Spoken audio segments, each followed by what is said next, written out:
வணக்கம் தோழர். எப்படி இருக்கிறீங்க? நான் நம்மளுடைய இறையில்லா இஸ்லாம் சேனலுக்காக உங்களுடைய கருத்துக்களையும், உங்களுடைய அனுபவங்களையும் கேட்கறதுக்காக வந்திருக்கிறேன். உங்கள பத்தி சொல்லுங்க. உங்களுடைய பேரு, நீங்க விருப்பம் இருந்தா பேரு சொல்லுங்க. வயசு, என்ன தொழிலு? அப்படிங்கிற மாரி அறிமுகம் குடுங்க. அப்புறம் அடுத்தது நம்ம ஒவ்வொன்னா கேட்கலாம். வணக்கம் தஞ்சால் தோழர். நான் ஜின்னா மாச்சு, கோயம்புத்தூர் வசிக்கிறேன். எனக்கு வயசு 60 ஆகுது. அப்புறம் முகநூலில் நான் பயணிச்சிட்டு இருக்கேன். முகநூலில் இதே பேரில் ஜின்னா மாச்சுங்கிற பேரில் இருக்கு. கிட்டத்தட்ட 12 வருஷத்துக்கு மேலே செயல்பட்டு இருக்கேன். இதே நாத்திய கருத்து, கடவுள் மறுப்பு, எந்த கடவுளையும் ஏற்பதில்லை அப்படிங்கிறதுல சமரசம் இல்லாமல் நான் பயணிச்சிட்டு இருக்கேன். நன்றி தோழர் ஜின்னா மாச்சோ. நீங்க உங்களுடைய கருத்துக்களை எங்களோட பகிர சம்மதிச்சதுக்கு. எனக்கு தெரியும், இந்த மாரி கருத்துக்களை வெளிப்படையா பேசுறதுல இருக்கிற பிரச்சனைகள் என்னன்னு எனக்கு தெரியும். ஆனா அப்படி இருந்து நீங்க உங்க பேரு, ஊரெல்லாம் சொல்றது உங்களுக்கு பிரச்சனையா இல்லையா? அதெல்லாம் இருக்கு தோழர். குடும்பத்தில் பிரச்சனை, பிரச்சனை ஆரம்பத்தில் இருந்தது. அப்புறம் நானா வலுக்கட்டாயமாக யார்கிட்டையும் போய் மற்ற மதத்தையோ இஸ்லாமியர்லையோ நான் ஒன்றும் சீண்ட மாட்டேன். ஆனால் என்கிட்ட வந்துச்சுன்னா நான் திருப்பி பேசுவேன், நான் கேள்வி கேட்பேன். அப்படிங்கிற பொசிஷனில் என்ன பண்ணுவாங்க, என்கிட்ட வந்து அது ஆர்கியூமெண்ட் பண்ணுறது விட்டாங்க. ஆர்கியூமெண்ட் பண்ணது விட்டுட்டு சரி இவ இப்படி தாங்கிற பொசிஷனுக்கு என்ன வந்துட்டாங்க. அது ஓரளவுக்கு நான் வெற்றி கண்டிருக்கேன்னு நினைக்கிறேன். ஏன்னா சொந்தக்காரங்கள்லேருந்து, வீட்டிலேருந்து, நண்பர்கள்லேருந்து, பணி செய்கிற இடத்துலேருந்து எல்லார்கிட்டையும் இப்படித்தான் நான் அப்படிங்கிற பொசிஷனுக்கு நான் கொண்டு வந்தது ஒரு விஷயம். ஆனால் அவங்களுக்குள்ள ஒரு சின்ன மனஸ்தாபம் இருக்கும். என்னடா இந்த மாதிரி பேசுகிறானே அப்படிங்கிறது. ரெண்டாவது அவங்களுக்கு என்ன பண்ணால் என்ன இருந்தாலும் அவன் கடவுள் இருக்கா இல்லையாங்கிற வரை நியாயமாக பேசுகிறானே அப்படிங்கிற பொசிஷத்தில், அந்த நியாயங்கிற பொசிஷத்தில் என்ன பண்ணாங்க, என்கிட்ட எதுவும் பேச மாட்டாங்க. சரி உங்களுக்கு பிடிக்கல ரைட் அப்படின்ட்டு போயிடுவாங்க. சில சமயங்களில் சொந்தக்காரங்களுக்கு இந்த மாதிரி பண்ணிட்டான், துரோகம் பண்ணிட்டான் அப்படிங்கிற ஒரு எரிச்சல் இருக்கு, மனசுல இருக்கு. சில பேர் அந்த மாதிரி சொல்லிட்டு பின்னாடி சொல்லுவாங்க, முன்னாடி சொல்றது கிடையாது. அந்த மாதிரி போயிட்டு இருக்கு தோழர். சரிங்க தோழர். இப்போ நான் கேள்வி கொஞ்சம் மாத்தி கேட்கிறேன். இப்போ நீங்க வளர்ந்த முறை இருக்கு இல்லைங்க, குடும்ப பின்னணி இந்த மாதிரி. இப்ப நான் என்ன எடுத்துக்கிட்டீங்கன்னா, எங்க குடும்ப பின்னணி பயங்கரமான மதப்பற்று மிக்கவங்க. என் குடும்பத்தில் நிறைய பேர் ஆலிமுங்க. அதனாலதான் எனக்கு ரொம்ப சிக்கல் எதிர்கொள்றேன். நான் இன்னும் கூட எனக்கு முழுமையா வெளிப்படுத்த முடியாம தான் அவஸ்தைப்படுறேன் நானு. ஆனா உங்களுடைய சூழ்நிலை எப்படி? நீங்க எப்படி படார்னு வெளியே வந்துட்டீங்களே, உங்க குடும்ப பின்னணியை பத்தி கொஞ்சம் சொல்லுங்க. எங்க குடும்பத்துலன்னு சொல்ல போனா, அதாவது நான் தக்னி முஸ்லீம், அதாவது உருது முஸ்லீம். உருது முஸ்லீம்ங்க எப்படி இருப்பாங்க உங்களுக்கு தெரியும். கொஞ்சம் வெறித்தனமாவே இருப்பாங்க. ஆனாலும் எங்க அப்பா அந்த அளவுக்கு கிடையாது. அந்த மாதிரி இருக்க மாட்டாரு. ஆனா பாட்டி வீட்ல அம்மா அவங்கெல்லாம் கொஞ்சம் வெறித்தனமாவே இருப்பாங்க. அதாவது வெறித்தனம்னா மதத்த எந்த வகையிலும் சமரசம் விட்டு குடுக்க மாட்டாங்க. அந்த மாரி இருப்பாங்க. அந்த மாரி இருக்கும்போது இந்த சின்ன வயசுல சொல்லுவாங்கல்ல, குரானு இதெல்லாம் கத்துக்கணும். மதசாப்பு இல்ல. எங்க ஊர்ல என்னன்னு தெரியல. ஆனாலும் எங்க அம்மா, பாட்டி தான் எல்லாத்துக்கும் சொல்லிக் குடுப்பாங்க. எங்க அம்மா குழந்தைங்க, மாமா குழந்தைங்க எல்லாத்துக்கும் அவங்க தான் உஸ்தாத்பி. அதனால எல்லாத்தையும் கட்டாயமா இத வர சொல்லுவாங்க, படிக்க சொல்லுவாங்க. அதெல்லாம் டிம்கி குடுத்துட்டு வந்துருவேன். 2வது நான் கடைசி பையன். அதனால அப்பா, அம்மா கிட்ட செல்லம். அதுல ஒரு இது சேர்க்கறதுலாம் சரி விடு, அவனா வரமாட்டேன்டாடு விட்டுருங்கன்னு சொல்லிட்டு அதிலேயே சொன்னனால, எனக்கு அரபியோ, குரானோ அந்த காலத்துல படிச்சது கிடையாது. அது நான் படிச்சதெல்லாம் தமிழ்ல வந்ததுக்கப்புறம் என்ன ஏது அப்படின்னு தெரிஞ்சுக்கிறதுக்காக, குரான் மட்டும் இல்ல, குரானு, மகாபாரதம், பைபிளு இதெல்லாம் ஒவ்வொன்றையும் ஆராய்ச்சி பண்றதுக்காக நான் படிச்சதை தவிர்த்து மதப்பற்றோட நான் எந்த புஸ்தகையும் படிக்கல தோழர். உங்க குடும்பத்துல இருக்கிறவங்களுக்கு மதப்பற்று அதிகமா இருந்தது. உங்க பாட்டி உஸ்தாதிபியா இருந்தாங்க அப்படின்னு நீங்க சொல்றீங்க. ஆனாலும் நீங்க பெருசா அந்த குரானு, ஹதீஸு அந்த டச் இல்லாம தான் வளர்ந்தேன் அப்படிங்கிறீங்க. பட் மத்த இந்த மதத்தோட ஆக்டிவிட்டில எப்படி இருந்தீங்க? தொழுகிறது, மத்த வேலையெல்லாம் செய்வோம் இல்லையா? அதுல எந்த அளவுக்கு இருந்தீங்க சின்ன வயசுல? இப்ப நீங்க நாத்திகருங்கிறது எனக்கு தெரியும். இப்போ நான் என்ன கேட்கிறேன் அப்படின்னு கேட்டீங்கன்னா, இப்ப எல்லா முஸ்லீம்களையும் 5 நேரம் தொழுகிறாங்க, எப்பவுமே பள்ளிவாசல்ல கெதியே கிடக்குறாங்களான்னு கேட்டா இல்ல. ஒரு குறைஞ்ச சதவீதத்தில் இருக்கிறவங்க தான் 5 நேரமும் அப்படியே ஃபுல்லா பிராக்டிஸ் பண்ணிட்டு இருப்பாங்க. ஆனாலும் அந்த மதத்து மேல இருக்க அந்த பற்று, அந்த இன்னும் கொஞ்சம் சொல்ல போனா வெறி இதெல்லாம் இருக்கும். அவன் தொழுகிறானோ இல்லையோ, இந்த வெறி மட்டும் அவனை விட்டு குறையாது. உங்களுக்கு இந்த தொழுகை, இந்த மதத்து மேல அந்த பற்று அதெல்லாம் எப்படி இருக்கு? நான் சிறு வயசுலலாம் தொழுகல தோழர். அதாவது கோயம்புத்தூருக்கு வர்றதுக்கு முன்னாடி சில தடவை வெள்ளிக்கிழமை போவேன். வெள்ளிக்கிழமை பேருக்காக போகணுங்கிறதுக்காக போவேன். ஒரு சில வெள்ளிக்கிழமை போக மாட்டேன். இப்படிதான் நான் இருந்துகிட்டு இருந்தேன். என்ன ஒண்ணுன்னா மற்றவங்க ப்ரெஸ் பண்ண என்ன வெள்ளிக்கிழமை கூட தொழுவு போகலையான்னு சொல்லி வேலையை போடுறான்ருவேன். என்ன அது இஷ்டம் அப்படின்ட்டுருவேன். அது கோயம்புத்தூர் வந்ததுக்கு அப்புறம் தான் கொஞ்சம் எனக்கு ப்ரெஷர் பண்ணுற மாதிரி இருந்துச்சு. ஒவ்வொருத்தரும் வெள்ளிக்கிழமை போகணும், தென்னால தொழுவினா கூட வெள்ளிக்கிழமை போகலன்னா அப்புறம் என்ன முஸ்லீம் அப்படி இப்படின்னு சொல்லும்போது தான் எனக்கு கொஞ்சம் மன வருத்தமாக இருந்தது. அதை அவங்ககிட்ட வெளிக்காட்டிக்கல. சரி போடா நீ என்ன, அப்போ முழுசாக எங்கள் அம்மா வேறு இருக்காங்களா, அதனால் அது வெளிக்காட்டிக்கல அப்போதைக்கு. அந்த மாதிரி இதில் தான் நான் போய்கிட்டு இருந்தேன். நான் அந்த நேரத்தில் கடவுள் மறுப்பாளா இல்லைன்னா கூட ஆத்திகனாக நான் இருக்கலை. ஏன்னா எனக்கு அப்போலேருந்து எனக்கு ஒரு நெருடல் இருந்துக்கிட்டே இருந்துச்சு. அல்லாவை தவிர வேறு கடவுள் இல்லை, அல்லாவை தவிர வேறு கடவுளை வணங்கக்கூடாது அப்படின்னு சொல்கிறது வந்து ஒரு நெருடல். அதாவது நம்பிக்கை, நம்பிக்கைன்னா என்ன, மூட நம்பிக்கையில் தான் மாறுதே தவிர்த்து என்ன அது பகுத்தறிவாகாது. ஆனால் இவங்க என்ன சொல்கிறாங்கன்னா இதுதான் பகுத்தறிவு. அவங்க வந்து மனுஷனை புள்ள பெற்றுக்கலாம், குட்டியை பெற்றுக்கலாம், எளிய கடவுளாக்கலாம், பூனையை கடவுளாக்கலாம், அதெல்லாம் மூட நம்பிக்கை. இதெல்லாம் அல்லாஹ் அல்லாஹ் வந்து மனுஷனாக மாட்டார், மனுஷத்தன்மை இருக்காது, அவர் கல்யாணம் கிடையாது, குழந்தை கிடையாது, குட்டி கிடையாது, வேறு எந்த கடவுளும் இல்லை, வேறு எந்த எளிய பூனையெல்லாம் கடவுள் ஆக்குறதில்ல. ஆகவே தான் இது பகுத்தறிவு மார்க்கம் அப்படின்னு சொன்னதை என்னால் ஏற்றுக்க முடியல. என்ன ஒன்று அதில் 1000 மூட நம்பிக்கை இருக்குன்னா இதில் ஒரு 10-20 மூட நம்பிக்கை இருக்குன்னு உண்மையை சொல்லியிருந்தா நான் அதை ஏற்றுக்கிறோம். அது உண்மையும் கூட. ஏன்னா இந்த உலகத்தில் வந்து நம்பிக்கை இருந்தால் தான், கடவுள் நம்பிக்கை இருந்தால் தான் வாழ முடியுங்கிற, அதாவது ஒரு ஆணுக்கு மனைவியாவோ இல்லை மனைவியை ஒரு பெண்ணுக்கு கணவனாவோ ஒரு குழந்தையாவோ இல்லை சொத்து பொத்துன்னு ஆகுறதுக்கு இந்த கடவுள் நம்பிக்கை மதங்கிறத வச்சு கொண்டு போகிறாங்க. அது ஒரு சாதகமான சூழ்நிலை இருக்குது, அதனால் கடவுள் நம்பிக்கை வேணும்னு சொன்னால் ஓகே. ஆனால் கடவுள் நம்பிக்கைன்னு வரும்போது இதில் வந்து இவர் பிள்ளைய பக்கல, கல்யாணம் பண்ணல, இவர் மனுஷனாக வரல, அதனால அவர் கடவுள், இவரெல்லாம் ஏகப்பட்ட இதெல்லாம் இருக்குது, அதனால இவர் கடவுள் இல்லைன்னு சொல்கிறத நான் என்னால் ஏற்றுக்க முடியாது. அதாவது இஸ்லாம் வந்து என்ன சொல்லுவாங்கன்னா, அவங்க தான் பகுத்தறிவு மார்க்கம் அப்படின்னு சொல்லி ஒரு பெருமை பேசிக்குவாங்க. பொதுவாவே அந்த முஸ்லீம்களுக்கு இந்த சுப்பீரியாரிட்டி காம்ப்ளெக்ஸ் சொல்லுவாங்க. அவங்களோட நான் தான் பெரியவன் அப்படிங்கிற அந்த சிந்தனை உண்டு அவங்களுக்கு. அதனால தான் இவங்க இந்த மாதிரிலாம் பேசிட்டு இருக்காங்க. எலியும் பூனையும் எல்லாம் இப்படி கலவரம் ஆக முடியும், கடவுளுக்கு உருவமே கிடையாதுன்னு இவன் கடவுளுக்கு ஒரு இலக்கணம் சொல்லுவான். கடவுள் இப்படித்தான் இருக்கணும்னு இவன் தான் முடிவு பண்றான். கடவுள் எங்கேயும் வந்து சொன்ன மாதிரி தெரியல. ஆமா தோழர், முஸ்லீம்கள் எல்லாருமே வந்து ரொம்ப ஆர்வத்தோட தொழுக போறாங்களான்னு கேட்டா நிச்சயமா இல்ல. நம்ம என்ன சொல்லுவானோ, இந்த சமுதாயத்துல ஏதாவது நம்ம ஒதுக்கி வச்சிருவாங்களா, இந்த பயத்துல தான் தொழுக போறவங்க உண்டு பெரும்பாலும். 5 நேரம் தொழுக போறவங்க வந்து கொஞ்சம் பேர் பெரும்பாலும் வந்து மத்தவங்க கிட்ட தன்னை பெரிய ஆன்மீகவாதியாகவும் அந்த மாதிரி காமிக்கிறதுக்காக தொழுக போறவங்களும் இருக்கிறாங்க. உண்மையிலே பக்தியில போறாங்கன்னு பாத்தீங்கன்னா விரல் விட்டு எண்ணிடலாம். அதுல இந்த வெள்ளிக்கிழமை தொழுக போறவங்க எல்லாம் பாத்தீங்கன்னா வேற வழி இல்லாம போறவங்க தான். இவன் பக்கத்து வீட்டுல ஏதோ சொல்லுவாங்களே அப்படின்னு, இல்ல வீட்டுல ஏதோ சொல்லுவாங்களே இப்படி இந்த பயத்துல தொழுக போறவங்க தான் அதிகம் பேர் இருக்கிறாங்க. சரிங்க தோழர். அப்புறம் இப்போ இப்போ கோயம்புத்தூர் இந்த மாதிரி பகுதிகளில் பாத்தீங்கன்னா தப்லீக் ஜமாத்துன்னு ஒன்று இருக்கு, கேள்விப்பட்டிருப்பீங்க. தொழுகுவாங்கன்னு டார்ச்சர் பண்ணி எடுத்துட்டு போவாங்க. இந்த மாதிரி அனுபவங்களை ஏதாவது ஃபேஸ் பண்ணிருக்கீங்களா? அதுவும் ஆயிருக்கு தொடர். 2-3 வாட்டி இருக்கேன். நான் கூட உடனே கிளம்பி வாங்க தொழுக வாங்கம்பாங்க. நீங்கள் போங்க நான் பின்னாடி வரேன் சொல்லிட்டு அவங்க அனுப்பிச்சி விட்ருவேன். ரொம்ப ப்ரெஸ் பண்ணுவாங்க. ப்ரெஸ்ஸிங் தான். இந்த கப்பல் பண்ணுறதை நம்மளுக்கு பிடிக்கிறது கிடையாது. அதை என்ன பண்ண அந்த டயத்தில் அவாய்ட் பண்ண முடியாதுங்கிற பொசிஷனில் இருந்தது. இப்போ யார் இந்த மாதிரி வெளிப்படையாக நான் வந்ததுக்கப்புறம் யாரும் என் பக்கத்தில் வர்றதில்லை. ஏன்னா வந்து இந்த மொஹல்லாங்கிறாங்க இல்லையா, இந்த இஸ்லாமியர்கள்லாம் சூழ்ந்து இருக்கக்கூடிய பகுதிங்கிறாங்க இல்லையா, இந்த மாதிரி இடத்துல நான் எப்போ இருக்கவும் மாட்டேன். அது எனக்கு பிடிக்கவும் பிடிக்காது.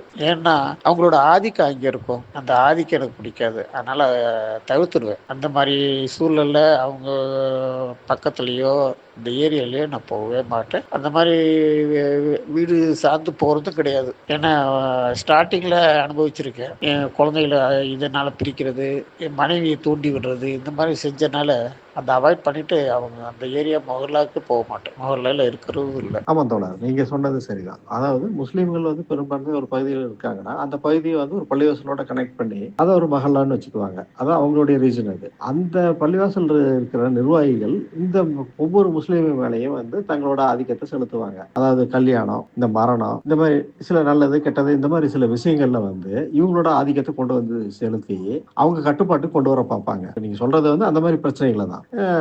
இப்போ உங்க மனைவியை தூண்டி விட்டாங்க அல்லது உங்களுடைய குழந்தைகளை தூண்டி விட்டாங்க அப்படின்னு சொல்றீங்க இல்லையா, அதை பத்தி சொல்ல முடிஞ்சா சொல்லுங்க. அதான் தோழர், அப்பா வந்து தொழுகிறது இல்லை, அல்லாஹ் இல்லைன்றாப்புல, இந்த மாதிரிலாம் இல்லை, நீங்கள் கேட்கணும் இல்லையா, நீங்கள் கேட்கணும்னு சொல்லிட்டு குழந்தைய தூண்டி விடுவாங்க. என் மனைவி வந்து இந்த மாதிரி என்ன வீட்டுக்கு இந்த மாதிரிலாம் இருக்காரு, நீ கண்டிக்க வேணாமா, இந்த மாதிரிலாம் செஞ்சா எப்படி நம்ம வாழ முடியும், சமூகத்துல வாழ முடியும், நீ வாழ முடியுமா, நான் அவர் சொல்ற மாதிரி நீ கடவுள் அல்லா இல்லைன்னு சொல்ல முடியுமா, அப்படி இப்படின்னு அவங்க தூண்டி விடுவாங்க. அதாவது பொம்பளைக்கு 4 பொம்பளைங்க இருக்கிற இடத்துல அவங்க அவங்களுக்கு தகுந்த மாதிரி தான் என் மனைவி போய் ஆகணும். அது எனக்கு தெரியும். அதனால அவங்களும் அனுசரிச்சு போறாங்கன்னு சொல்லிட்டு நானும் விட்டுருவேன். ஆனா அதே காரணம் காட்டி அவங்கள மிரட்டி இந்த மாதிரிலாம் நீ பண்ணு, அந்த மாதிரிலாம் பண்ணுன்னு சொல்லிட்டு அது நம்மள பாதிக்கக்கூடிய அளவு கொண்டு வரும்போது நம்மளுக்கு அவங்க மேல ஒரு வெறுப்பு தானே வரும் இந்த சமுதாயத்து மேல. அந்த சமுதாயத்துல அவங்ககிட்ட போய் சண்டை போட்டுட்டு இருக்கவும் முடியாது. ஏன்னா சண்டை போட்டுட்டு இருந்தா அவங்க ஒரு மகளாவா இருக்கிறனால எல்லாம் சேர்த்துக்குவாங்க. அது நம்மளுக்கு மேலும் பிரச்சனையா இருக்கும். அதனால என்ன பண்ணா மகளை விட்டு வெளியில வந்து வேற இடத்துல தங்க ஆரம்பிச்சுட்டேன் தோழர். ஆமாங்க ஜின்னா. இந்த மொஹல்லாங்கிறதே வந்து நான் முதல்ல சொன்ன மாதிரி தான் அது. ஒவ்வொரு முஸ்லீம் மேலேயும் ஆதிக்கத்தை செலுத்துறதுக்கு தான் அவங்க இந்த வேலையை செய்கிறாங்க. அதாவது ஆண்களை ஒன்றுமே பண்ண வழி இல்லை, அவங்க கரெக்டாக பேச ஆரம்பிக்கிறாங்க அப்படிங்கும்போது அவங்களுடைய இலக்கு வந்து பெண்களாக தான் இருக்குது. உதாரணத்துக்கு இப்போ அம்மா, மனைவி, பெண் குழந்தைகள், இந்த மாதிரி பெண்களை டார்கெட் பண்ணி ஆண்களுக்கு அழுத்தத்தை கொடுக்குறாங்க. இவங்க இப்படிதான் பண்ணிட்டு இருக்கிறாங்க. இது ஒவ்வொரு எக்ஸ் முஸ்லீமும் சந்திக்கிற பிரச்சனை தான் இது. நீங்க சரியா சொன்னீங்க. அது இதை நம்ம வந்து வெளிப்படுத்தணுங்கிறதுக்காக தான் வந்து இந்த கேள்வி உங்ககிட்ட கேட்டேன் நான். சரி, நீங்க அதுல இருந்து இப்போ மகளா விட்டு வெளியே வந்துட்டீங்கன்னு சொல்றீங்க இப்போ இல்லையா? அதுக்கப்புறம் வந்து அவங்களுடைய தொடர்பு எப்படி இருக்கு? நீங்க சந்தா கொடுக்கறது இல்ல அந்த மாதிரிலாம் வந்து கேட்பானுங்களே. ஆமா தோழர். அதாவது வந்து கேட்பாங்க.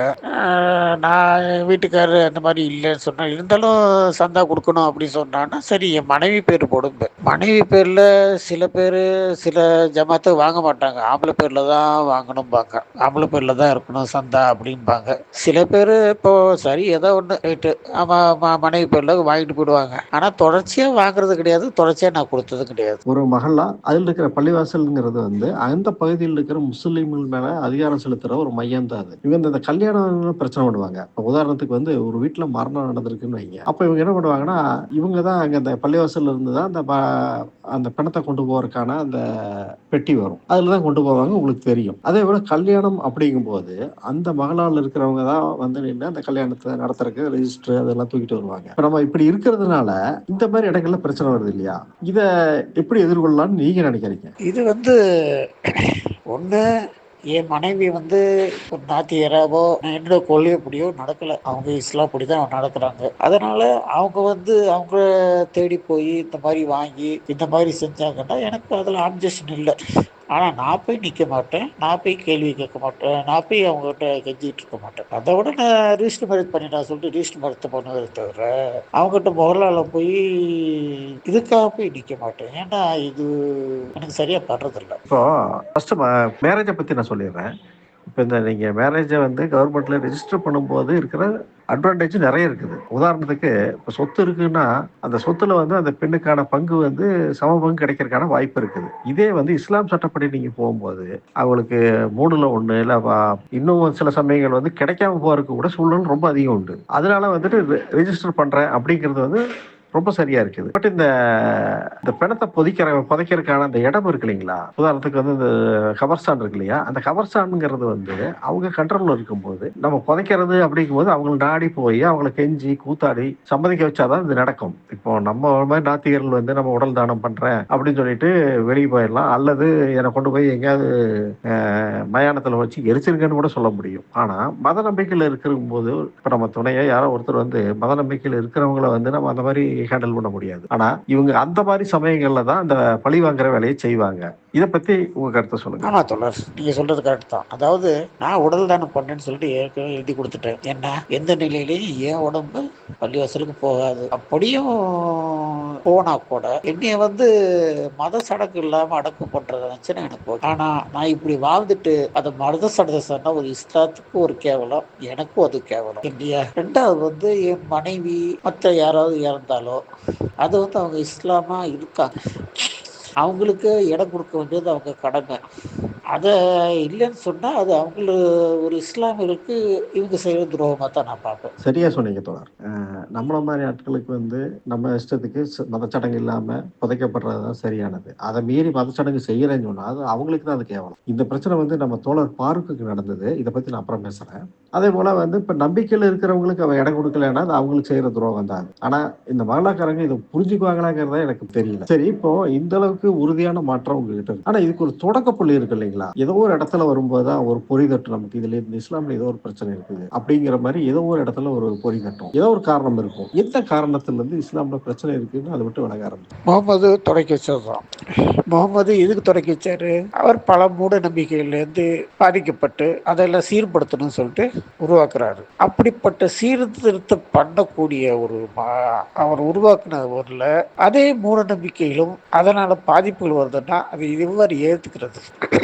இங்கதான் எனக்கு மையப்புள்ளியா மாறுறதுக்கு காரணம். எனக்கு நம்பி ஏத்துக்கிறதுல ஒரு கூட்டமா வாழ்றதுலயோ எனக்கு எந்த பிரச்சனையும் கிடையாது. ஒரு கூட்டத்தை எதிர்த்து தான் நான் வாழணுங்கிறது எனக்கு அவசியம் கிடையாது. அந்த நிலையில நான் இருக்கவும் இல்லை.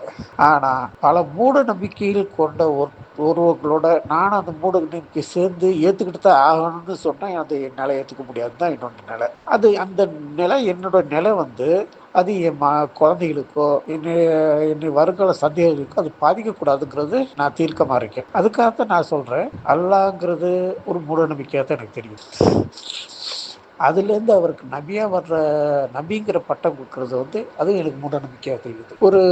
இப்போ பெரியாரை நான் தலைவராக ஏத்துக்கிறேன்னா அவர் தனி மனிதர், ஒரு தலைவர். அவர் கடவுளாலோ மகனாகவோ தூதராகவோ யாரும் உருவம் இல்லை. அவர் சொல்றது சொந்த கருத்து. அப்படிங்கிற அந்த சொந்த கருத்து நபிகள் நாயகத்தோட சொந்த கருத்துன்னு சொன்னா அவர் தலைவனா ஏத்துக்கிட்டு அவர் சொல்ற வழிகளை பின்பற்றி போறதுல எனக்கு எந்த ஆச்சரியமே கிடையாது. ஆனா அவர் தனியா ஒரு தூதரா அல்லாஹ் ஏற்படுத்தினாரு, அந்த சக்தியை கொடுத்தாரு, அதனாலதான் அவரை ஏத்துக்கணும். அவர் ஏத்துக்கலைன்னா அல்லாவையும் தூதரை ஏத்துக்கலைன்னா ஒரு முஸ்லீம் கிடையாதுன்னு சொல்ற அந்த மூட நம்பிக்கையை மெயினா வச்சு என்னை ஏத்துக்க சொன்னா என்னால ஏத்துக்க முடியாது. அதுலதான் நான் உறுதியா நிக்கிறேன். அதுதான் முரண்பட்டு போறதுக்கு காரணம். சரிங்க தோழர். இப்போ நம்பிக்கைன்னு சொன்னாலும் சரி, மூட நம்பிக்கைன்னு சொன்னாலும் சரி, அடிப்படையில 2மே ஒண்ணுதான். அதத்தான் நீங்க சொல்ல வர்றீங்க. இப்போ அல்லாஹ்ங்கிறது கடவுளுன்னும், முகமது அவருடைய தூதர் அப்படின்னு சொல்றது முஸ்லீம் மக்களை பொறுத்தளவு அது அவங்க நம்பிக்கைன்னு சொல்லுவாங்க. பட் நம்மளை பொறுத்தளவு அது மூட நம்பிக்கை தான். அவங்க நம்பிக்கைன்னு சொன்னாலும் சரி, மூட நம்பிக்கைன்னு சொன்னாலும் சரி, அடிப்படையில் ஒண்ணுதான் அப்படிங்கிறதுக்காக இது சொல்றேன் நான். இப்போ நீங்க பெரியாரை பத்தி சொன்னீங்க. அதை பத்தி என்னோட விமர்சனத்தை சொல்லிட்டு நான் அப்புறம் அடுத்த கேள்வி கேட்கறேன். இல்ல தொடர், கடவுளை வச்சு வர்றது எல்லாமே மூட நம்பிக்கை தான். மனிதர்களுக்குள்ள செய்யறதெல்லாம் நம்பிக்கை தான். அதாவது இன்னைக்கு நான் இருக்கேன், ஒரு 100 ரூபா கோட்டை கேட்கிறேன், சரி நாளைக்கு தரேன்னு சொல்றீங்க, சரி சொல்லிட்டு நான் நம்பி போறேன் பார்த்தீங்களா, அதுதான் நம்பிக்கை. ஆண்டவன் கொடுப்பான், நாளைக்கு 100 ரூபா கொடுப்பான், 200 ரூபா கொடுப்பான் நம்புனா அது மூட ஆமாம் நம்பிக்கை. தோழர், நீங்க சொல்றதை நான் மறுக்கல. இப்போ மனிதர்களுக்குள்ளார சில நம்பிக்கைகள் உண்டு. அது நம்மளுடைய அனுபவங்கள்ல இருந்து நம்ம அந்த செயல் நடக்கும் அப்படின்னு சிலதை கணிக்கிறோம். ஆனா இவங்க சொல்ற இந்த நம்பிக்கைன்னு இருக்கு இல்லைங்களா? அப்போ முகமது அல்லாஹ்வுடைய தூதர்ன்னு சொல்றது நம்பிக்கையா? அது மூட நம்பிக்கை இல்லையா அப்படிங்கறத என்னோட ஆமா கேள்வி. தோழர், அல்லாவும் மூட நம்பிக்கை தான், மற்ற கடவுளும் மூட நம்பிக்கை தான், கடவுளின் மகன் கூறுறதும் மூட நம்பிக்கை தான், அப்படின்னு சொல்றதும் மூட நம்பிக்கை தான். அதான் சொல்றேனே, மூட நம்பிக்கைகள் மூலமா வர்றது எதுவுமே பகுத்தறிவா மாறாது. அது மூட நம்பிக்கையில தான் கொண்டு போய் விடும், மூட நம்பிக்கையில தான் பெருக்கும். தமிழ்நாட்டை பொறுத்தளவு பெரியார் ஒரு பகுத்தறிவுவாதியாகவும் நாத்திகத்தை பேசுறவராகவும் அறியப்படுறாரு. ஆனாலும் அவர் இந்து மதத்தை விமர்சிச்ச அளவுக்கு மற்ற மதங்களை விமர்சிக்கல அப்படிங்கிற ஒரு குற்றச்சாட்டு அவர் மேல உண்டு. சரி, நம்மளுடைய டாபிக் அதுக்கு தேவையில்லை அப்படிங்கிறதுனால அதை அப்படியே விட்டுட்டு உங்களை பத்தின ஒரு கேள்வி கேட்கிறேன். ஒருவேளை நீங்க தொழுகிறதுக்கு இல்ல இந்த இஸ்லாமிய மத சடங்குகள் செய்யறதுக்கு சோம்பேறித்தனப்பட்டு தான் இதை செய்யல அப்படின்னு யாராவது உங்களை கேட்டிருக்காங்களா? அவர் நாத்தியவாதி தான் தோழர். பெரியார் நாத்தியவாதி தான். ஆனா எல்லாத்துக்கும் பொதுவானவர், எல்லா கடவுளுக்கும் கடவுள் இல்லைன்னு சொன்னவர்னு சொல்லி அவர் கடைசி காலத்துல தான் அதை சொன்னார். அவர் அதுக்கு முன்னாடி வரைக்கும் அவர் எல்லாமே இந்து மதத்தை தான் சாடிக்கிட்டு இருந்தாரு. இந்து மதத்தை சாடிக்கிட்டு இருக்கும்போது என்ன ஆகுது, அவர் நாத்தியவாதி தான் தோழர். பெரியார் நாத்தியவாதி தான். ஆனா எல்லாத்துக்கும் பொதுவானவர், எல்லா கடவுளுக்கும் கடவுள் இல்லைன்னு சொன்னவர்னு சொல்லி அவர் கடைசி காலத்துல தான் அதை சொன்னார். அவர் அதுக்கு முன்னாடி வரைக்கும் அவர் எல்லாமே இந்து மதத்தை தான் சாடிக்கிட்டு இருந்தாரு. இந்து மதத்தை சாடிக்கிட்டு இருக்கும்போது என்ன ஆகுதுன்னா, ஒவ்வொரு படியாக தான் அவர் வர்றாரு. ஏன்னா எல்லாத்தையும் யாருமே இதை ஆதரிக்க மாட்டாங்க, நம்மளை யாரும் சப்போர்ட் பண்ண மாட்டாங்க அவருக்கு தெரியும். அதனால ஒவ்வொன்றா தான் பண்றாரு. கடைசியில் என்னன்னா, இஸ்லாமியர்கள் அவர் செய்யறதை வச்சு அவங்க அவங்க தங்களுக்கு சாதகமாக பெரியாரை பயன்படுத்தும் போது அவரே சாடுறாரு. இப்படித்தான் போகுது தவிர்த்து அவர் கடவுள் இல்லைன்னு பொதுவாக எல்லாத்தையும் கடவுள் மறுப்பாளரை மாற்றணுங்கிறதுக்காக அவர் தலைவராகவோ ஒரு இயக்கத்தையோ உருவாக்கியவர் அல்ல. ஒரு விழிப்புணர்வு ஏற்படுத்தணும் மக்கள் கிட்ட, கடவுளுங்கிறது இல்லை, அதுங்கிறது கடைசி வரைக்கும் இருந்து கடைசி வரைக்கும் மாறாமல் இருந்தார். எத்தனையோ பேர் கடவுள் மறுப்பாளர் இருப்பாங்க, கடைசி நிமிஷத்தில் மாறிடுவாங்க பார்த்தீங்களா? அந்த மாதிரி மாறாமல் கடைசி வரைக்கும் இருந்ததுல தான் இன்றைக்கி அவர் போற்றப்படுறாரு. சோம்பேறித்தனம் காரணமாக, அதாவது இந்த வழிபாடு செய்யறதுக்கு இப்போ இஸ்லாம் எடுத்தீங்கன்னு வைங்க, 5 நேரம் தொழுகணும், அந்த டைமுக்கு போய் அங்கே நிற்கணும், வேலையை விட்டுட்டு போய் அங்கே நிற்கணும். இப்படி நிறைய பிரச்சனைகள் உண்டு இந்த தொழுகையில். அதே போல் இந்த சடங்குகளை செய்கிறதுங்கிறது வந்து கொஞ்சம் இம்சையான வேலை தான். இந்த சோம்பேறித்தனத்தினால தான் இஸ்லாமை வந்து விட்டு வெளியேறிட்டு நான் நாத்திகர் அப்படின்னு வசதியை சொல்லிட்டு நடக்கிறீங்களா அப்படிங்கிற குற்றச்சாட்டு வந்து நம்ம மாதிரி ஆட்கள் மேலே உண்டு. இதை பற்றி என்ன நினைக்கிறீங்க? குற்றச்சாட்டு சொல்றதுன்னா எதை வேணாலும் சொல்லலாம் தோழர். ஆனால் அதுக்காக கிடையாது. மூட நம்பிக்கையை நம்ம ஏற்றுக்கக்கூடாதுங்கிறதுக்காக தான். ஏன்னா இஸ்லாத்தில் பிறந்தவங்க முக்கால்வாசி பகுத்தறிவை ஏற்றிடுறாங்க. முக்கால்வாசி பகுத்தறிவை ஏற்றி கால்வாசி மூட நம்பிக்கையை கூத்துடுறாங்க. நம்ம என்ன செய்கிறோம்னா முக்கால்வாசி பகுத்தறிவு வரும்போது இந்த கால்வாசியை நிரப்பிக்கிறதுக்காக பாடுபடுறோம், அவ்வளோதான். மற்றபடி வேற ஒன்றும் கிடையாது. ஏன்னா முழு முட்டை ஹிந்து பார்த்த மாதிரி முழு முட்டையில் வச்சுருந்தா நம்மளுக்கு சொத்தமாக அறிவு வந்திருக்காது. ஒரு முக்கால்வாசி பகுத்தறிவு வளர்த்துட்டீங்க. அந்த பகுத்தறிவு வரும்போது இன்னொரு கால்வாசி ஏற்றுக்கிறது மனிதனோட இயல்பு. அது வளர்ச்சி, மனித வளர்ச்சி தான் சொல்லணும். பரிணாம வளர்ச்சி தான் இது. ஆமாங்க தோழர். இஸ்லாமுடைய அந்த அடிப்படையில் பார்த்தீங்கன்னா லா இலாஹா அப்படின்னு தான் வருது, கடவுள் இல்லை, அல்லாவை தவிர அப்படின்னு இருக்குல்லையே. நம்ம வந்து அந்த லா இலாகாவை மட்டும் வச்சுக்கிட்டோம், அல்லாவை தவிரங்கிறத கழட்டி விட்டுட்டோம் அப்படின்னு நீங்க சொல்றதை நான் எடுத்துக்கிறேன். அப்புறம் இந்த மதத்தை விட்டு இந்த பகுத்தறிவு பேசுற மக்கள் மேல வைக்கிற ஒரு குற்றச்சாட்டு பார்த்தீங்கன்னா, இவங்க வந்து ஒழுக்கம் கெட்டவங்க, தார்மீகம் அப்படின்னு சொல்றது. இன்னும் கூட தரம் தாழ்ந்து இவங்க வந்து கொஞ்சம் கூட வெக்கம் இல்லாம தாயுடையும் சகோதரியுடையும் இணை சேரக்கூடிய கேவலமான ஆட்கள் அப்படிங்கிற மாதிரி சில குற்றச்சாட்டுகள் நம்ம மேல வைக்கிறாங்க. அதாவது நமக்கு ஒழுக்கம்னு என்னன்னே தெரியாது அப்படிங்கிற மாதிரி பேசுறாங்க. இதை பத்தி என்ன நினைக்கிறீங்க?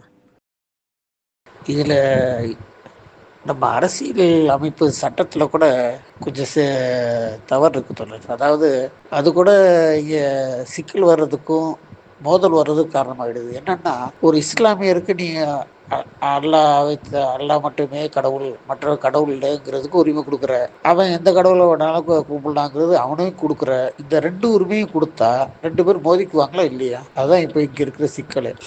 அவங்க சொல்றதுலேயும் நியாயம் இருக்கு தோழர். அதனால தான் இது வந்து இஸ்லாத்துக்கு முன்னோடி, கிறிஸ்துவத்துக்கு முன்னாடி, யூதருக்கும் முன்னோடியா இருக்கிற கடவுள் மறுப்பு வந்து அடிபடுறதுக்கு காரணம் என்னன்னா இதுதான். ஏன்னா நீங்கள் என்னதான் நேர்மையாக இருந்தாலும் ஒருத்தன் வந்து எனக்கு கடவுள் இல்லை, ஒன்றும் இல்லை, நான் இப்படி வேணால் வாழ்வேன்னு சொல்லிட்டு ஒருத்தர் சொன்னான்னா அவனை வச்சு உங்களை தான் தரக்குறவா பேசுவாங்க. ஏன்னா இது விதிமுறைகள் எதுவும் கொண்டு வர முடியாதுன்றுவாங்க. கடவுள் இல்லைன்னு சொன்னால் இப்படித்தான் வாழணும், இப்படித்தான் செய்யணும், இது எனக்கு நல்லது, இது மற்றவங்களுக்கு நான் எடுத்துரைக்கிறேன்னு எதுவும் சொல்ல முடியாது. அவங்க இஷ்டன்னு தான் சொல்ல முடியும். இதில் தான் வந்து நாத்தியம் அடிபடுது. நாத்திய சார்ந்து பல கருத்துக்களை நபி சொல்லியிருந்தாலும் இந்த ஒரு கருத்தால் தான் மற்றவங்களை கட்டுப்படுத்தணும் மூட நம்பிக்கை வச்சு தான் கட்டுப்படுத்த முடியுங்கிற ஒரு நிலைப்பாட்டில் தான் ஒரு மூட நம்பிக்கை அல்லாங்கிற மூட நம்பிக்கை எடுக்கிறாங்கிறது என்னால் புரிஞ்சுக்க முடியுது. ஆனாலும் இப்போ கால மாற்றம் எவ்வளோ மாறிடுச்சு, எவ்வளவோ முன்னேறிடுச்சு. ஆனாலும் இன்னைக்கும் அந்த காலத்து சிந்தனை மாதிரியே இருக்கிறது வந்து சரியில்லை. இன்னைக்கு வந்து நாத்திகர்கள் இயக்கங்கிற பேரில் நம்ம அரசியல் சட்டம் வழிவகுத்திருக்கு. யார் வேணாலும் என்ன வேணாலும் ஒரு சட்டத்தை எடுத்து இயக்கமாக வாழ முடியுங்கிற ஒரு நிலைமை வந்திருக்கு. அப்படி இருக்கும்போது இன்னும் அந்த நாத்திகன்னா எப்படி வேணாலும் வாழலாம், எப்படி வேணாலும் சொல்லலாங்கிறத வந்து ஒரு மோசமான குற்றச்சாட்டாக தான் நான் பார்க்குறேன். இதுல முதல்ல நீங்க சொன்ன அந்த விஷயத்த பேசுறேன். அந்த அரசியலமைப்பு சட்டம் அப்படின்னு சொல்லி சொன்னீங்க இல்லையா, அதை பத்தி சொல்றேன். ஏன்னா இஸ்லாமில் வந்து கொடுக்குற 5 நேர பாங்குல பாத்தீங்கன்னா இதே மீனிங் தான் இருக்குது. அல்லாவை தவிர வேறு கடவுள் இல்லை, அல்லாஹ் மட்டுமே கடவுளுங்கிறது தான் வந்து அந்த 5 நேரம் சொல்லக்கூடிய இந்த தொழுகைக்கான அழைப்புல இருக்கிற விஷயம். அது மட்டும் இல்லாம அவங்க பிரார்த்தனையிலையும் வந்து இந்த மாதிரி சில பிரச்சனைகள் உண்டு. இது முஸ்லீம்களுக்கு தெரியுமானது இல்லை எனக்கு. மற்ற காப்பீர்கள் வந்து நாசமா போகட்டும் அப்படிங்கிற மாதிரி தான் அவங்களுடைய பிரார்த்தனையிலேயே வருது இது. ஆனா இந்த பக்கம் வந்து இவனை எல்லாத்தையும் கும்பிட சொல்றது வந்து இதுதான் முதலுக்கு வகுக்கிறது. ஆனா இது புரிஞ்சவங்க தான் இதுக்கு மேல ஆக்ஷன் எடுக்கணும். ஆமா தோழர், அரசியல் உரிமைன்னா எப்படி போகணும்? நீ அல்லாவை கும்பிட்டுக்க, உனக்கு உரிமை இருக்கு, ஆனா அடுத்த கடவுளை இல்லைன்னு சொல்லாத சொல்லி தடை பண்ணியிருக்கணும். இல்லாட்டி என்ன பண்ணா அவனுக்கு உள்ள உரிமை, நீ அவனை என் கடவுள் இல்லைன்னு சொல்றதுக்கு நீ யாருன்னு நீ கேட்கக்கூடாது, உனக்கு உரிமை இல்லைன்னு அந்த பக்கம் சொல்லியிருக்கணும். இது எதுவுமே கிடையாது. அடுத்தது இந்த நாத்திகர்கள் மேல வைக்கிற குற்றச்சாட்டு. அவங்க என்ன சொல்றாங்கன்னு கேட்டீங்கன்னா, அந்த மதவாதிகள் அவங்க மட்டும் தான் ஒழுக்கமா இருக்கிறதாகவும், நாத்திகர்கள் வந்து கொஞ்சம் கூட ஒழுக்கத்த பின்பற்றாம இருக்கிறதாவும் தான் அவங்க சொல்றாங்க. அத பத்தி தான் நான் கேட்கிறேன். சிலர் ஒழுக்கங்கிறது வந்து ஒரு மதம் உருவாக்குறது. இந்து மதத்துல உருவாக்கக்கூடிய ஒழுக்கம் வந்து இஸ்லாமியத்துக்கு ஒழுக்கக்கேடா இருக்கும். இஸ்லாமியத்துல உருவாக்கக்கூடிய ஒழுக்கங்கிறது இந்துக்களுக்கு ஒழுக்கக்கேடா இருக்கும். அப்படிங்கிறப்போ இது ஒழுக்கங்கிறதே ஒண்ணுக்கொண்ணு சரி வராது. அது தனித்தனியா இருக்கும். இப்படி இருக்கும்போது இவங்க வந்து நம்மள ஒழுக்கம் இல்லாதவன்னு சொல்றதுக்கு என்ன அருகதை இருக்கு? என்னன்னா, இப்போ நானே இருக்கேன்னு வச்சுக்கங்களேன், மனுஷங்கிறது தவறு செய்யறவன் தான். என்ன, நானா இருக்கலாம், யாரா இருக்கலாம், பெரியாரா இருக்கலாம், நபியா இருக்கலாம், யாரா வேணாலும் இருக்கலாம். ஒரு மனுஷனா தவறு செய்யும்போது அது பெருசா இல்ல. தவத்தை செய்யத்தான் செய்வான். அதை திருத்திக்கிறதுக்கு உரிமை, மற்றவங்களுக்கு உரிமை இருக்கு. அவனை திருத்தலாம். சில தண்டனைகள் கூட மரண தண்டனை இல்லாத வரைக்கும் செய்யலாம். ரொம்ப ஓவரா செஞ்சான்னா 10 பேரை கொல்ல ஒருத்தனை கொண்டு மன்னிக்கலாம். 10 பேரை கொண்டான்னா அவனை மன்னிச்சு விட்டுட்டு இருந்தா 20 கூட பண்ண ஆரம்பிச்சிருவான்.